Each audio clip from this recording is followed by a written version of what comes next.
नमस्कार, मैं हूं मनमोहित और आप देख रहे हैं प्रेस वार्ता एक नज़र की एक खास रिपोर्ट। मुख्यमंत्री मनोहर लाल पेंशन को लेकर तमाम अपनी घोषणाओं को अमली जामा पहना रहे हैं और घोषणाओं को पूरा करते हैं, लेकिन कहीं ना कहीं जो विपक्ष का सवाल उस घोषणाओं पर उठ जाता है, ताबड़तोड़ हमले होते हैं, तो उसको लेकर तमाम हम चर्चा करेंगे। सुरेंद्र आर्य जी हमारे साथ हैं। सर, सबसे पहले ये जानना चाहेंगे कि पेंशन को लेकर हमेशा विपक्ष के ताबड़तोड़ हमले रहते हैं कि प्रॉपर ढंग से लागू नहीं की जा रही, जितना कहा गया उतना मिल नहीं पा रहा। आप क्या कुछ कहना चाहेंगे? लोकतंत्र में सामाजिक सुरक्षा एक महत्वपूर्ण स्थान रखती है।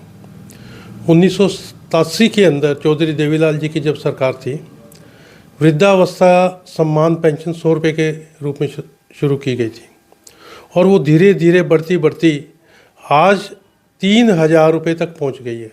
2014 के अंदर जब हरियाणा के अंदर भारतीय जनता पार्टी की सरकार बनी, उस समय ये घोषणा की गई थी कि हम 3000 पेंशन करेंगे। वो धीरे धीरे हर वर्ष 200 रुपये 250 रुपये बढ़ा करके आज 3000 तक हम पहुँचे। कहने के लिए विपक्ष कुछ भी कहे, चाहे वृद्धावस्था पेंशन है, चाहे विकलांगजन पेंशन है या विधवा पेंशन है, उन सब योजनाओं के अंदर जो सम्मान राशि दी जा रही है हमारे पड़ोसी राज्यों की तुलना में सबसे अधिक है। राजस्थान, पंजाब, हिमाचल प्रदेश, जहाँ 750 रुपये से लेकर के अधिकतम 1500 रुपये तक पेंशन वो प्रदान कर रहे हैं।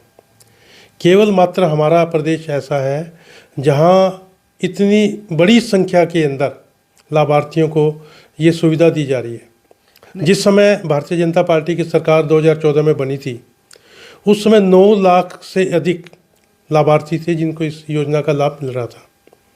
इस योजना को सही व्यक्तियों तक पहुंचाने के लिए आधार के साथ लिंक किया गया, इसकी जांच करवाई गई और आज 2023 के अंदर 18 लाख से अधिक लाभार्थी इन योजनाओं का लाभ प्रत्यक्ष तौर पर पा रहे हैं। यानी कुल मिलाकर ये पूरी छटनी की गई। जो फेक लाभार्थी थे, यानी जिनके कोई एक्सपायर हो गया फिर भी उन योजनाओं का लाभ ले रहे थे, अलग अलग दस्तावेज पेश करके भी योजनाओं लाभ ले रहे थे। छटनी प्रॉपर ढंग से हुई, ट्रांसपेरेंसी हुई, तभी ये सर पॉसिबल हुआ।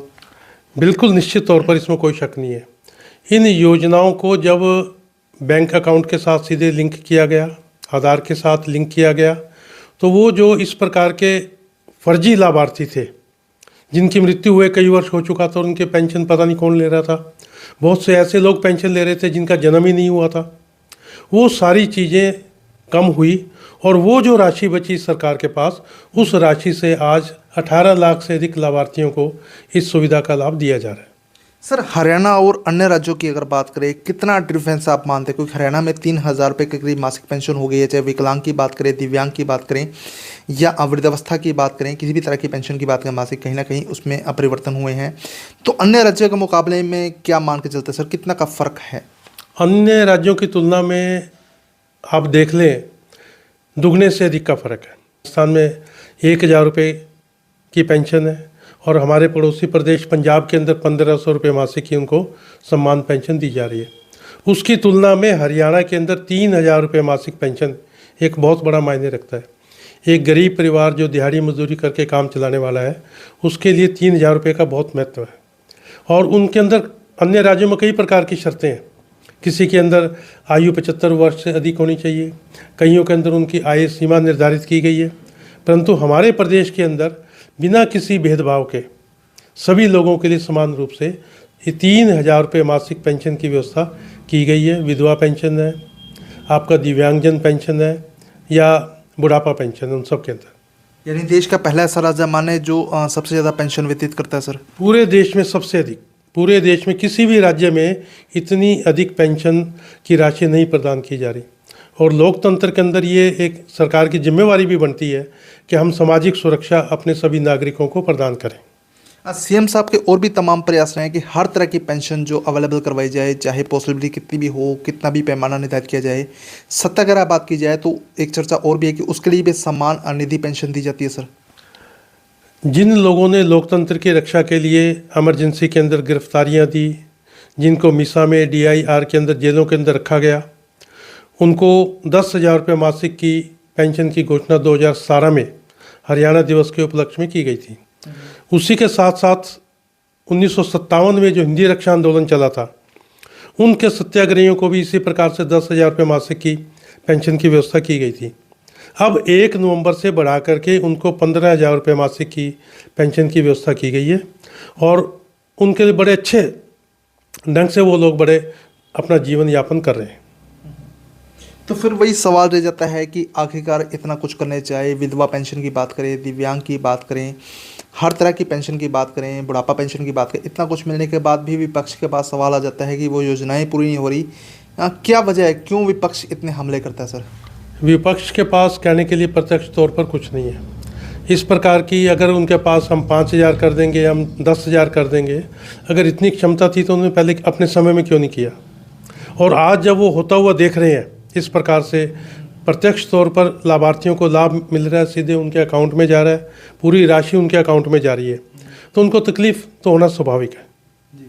2014 से लगातार पेंशन में बढ़ोतरी होती रही है सर? निश्चित तौर पर बढ़ोतरी हुई है और हर वर्ष 250 रुपये करके जो बढ़ोतरी हुई है, अब से पहले 2750 रुपये थी और अब 1 नवंबर से ये पेंशन राशि बढ़ा करके 3,000 रुपये मासिक की गई है। मतलब बहुत तरह के बेनिफिट्स पेंशन के माध्यम से। निश्चित तौर पर केवल ये पेंशन नहीं है, जो परिवार बीपीएल से संबंधित है, जो 1,80,000 से जिनकी आय कम है, उनको आयुष्मान योजना का लाभ मिल रहा है। एक परिवार 5 लाख रुपए तक आयुष्मान योजना, चिरायु योजना के अंदर किसी भी हॉस्पिटल में अगर परमात्मा ना करे उनको आवश्यकता पड़ती है तो अपना इलाज करवा सकते हैं। नहीं तो गरीब के बस की बात नहीं थी कि अगर कोई विपत्ति आ जाए, कोई दुर्घटना हो जाए, कोई बीमारी हो तो अपना वो अच्छे किसी हॉस्पिटल में इलाज करवा सके। ये सारा संभव तब हुआ है जब इस प्रकार से जो लीकेज थी योजनाओं की, उस राशि की जो लीकेज थी वो रोकी गई, डायरेक्ट बेनिफिट उसके अकाउंट में दिया गया। तो बिल्कुल तमाम प्रयास रहे हैं सीएम साहब के कि पेंशन योजनाओं में बढ़ोतरी की जाए और होती भी रही है। जब आप देखें कि 2014 में जब मुख्यमंत्री ने कमान संभाली थी तब 1,000 रुपये पेंशन चलती थी, अब जो बढ़कर जो है 3,000 रुपये तक हो गई है और देश में हरियाणा ऐसा पहला राज्य है जिसमें सबसे ज़्यादा पेंशन मिलती है। चाहे आप दिव्यांग की बात कीजिए, विधवा की बात कीजिए, वृद्धावस्था पेंशन की बात कीजिए, देश में हरियाणा ऐसा पहला स्टेट है जिसमें करीब 3,000 रुपये पेंशन मिलती है। तो इस वीडियो को शेयर जरूर कर दीजिए और आप खुद अंदाज़ा लगा सकते हैं और आपकी ये जो राय है आप हमें कमेंट सेक्शन में कमेंट कर बताइएगा। बहुत बहुत धन्यवाद।